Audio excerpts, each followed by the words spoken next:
If you download an app or two and you sign up for a subscription, do you forget that you have that subscription going?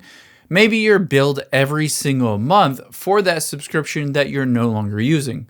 Or maybe you have a teenager or a child with an iPhone and you wanted to check, are they buying anything on your credit card?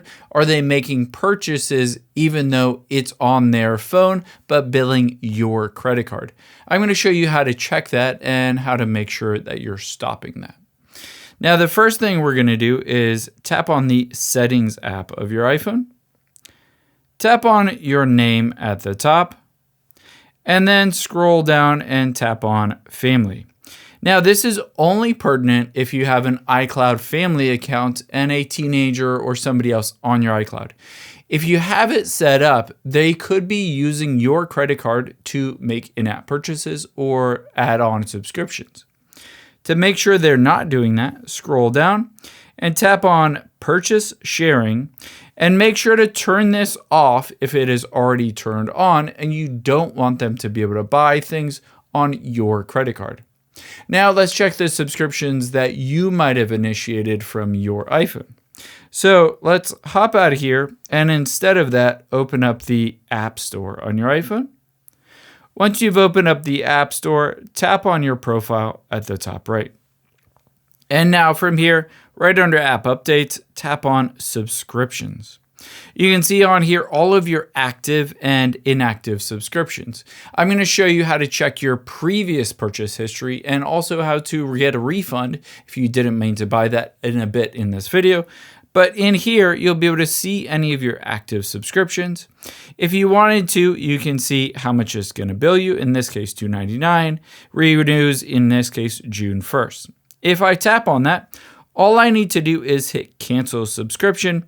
And it will say, if you cancel this, your service will end on June 1st.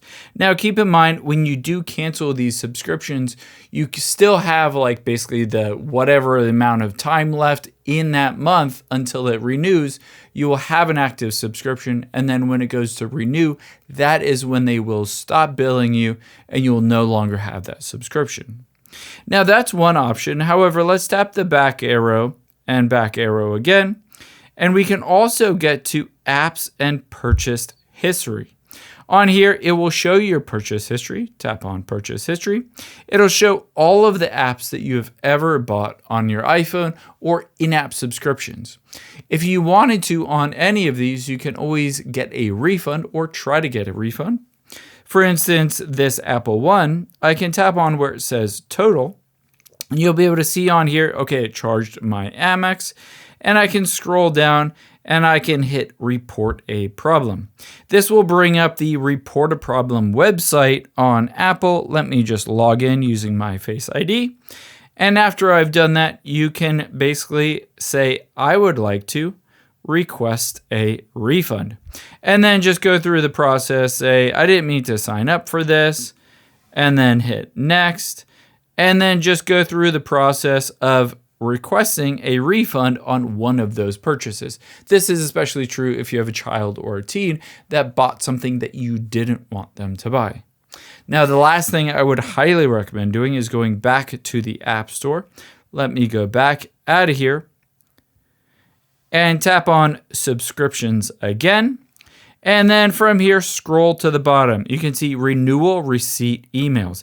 Make sure this is toggled on. This means anytime they renew an in-app subscription or an app purchase, you'll get an email about it. So you'll be able to check your emails and see when you are billed and if you are being billed every single month. Again, a great way to save money and prevent you from paying for things that you're not using. I hope this helps. If you enjoyed this video, check out the video over to my right. I think you really like that one too. And thanks for watching.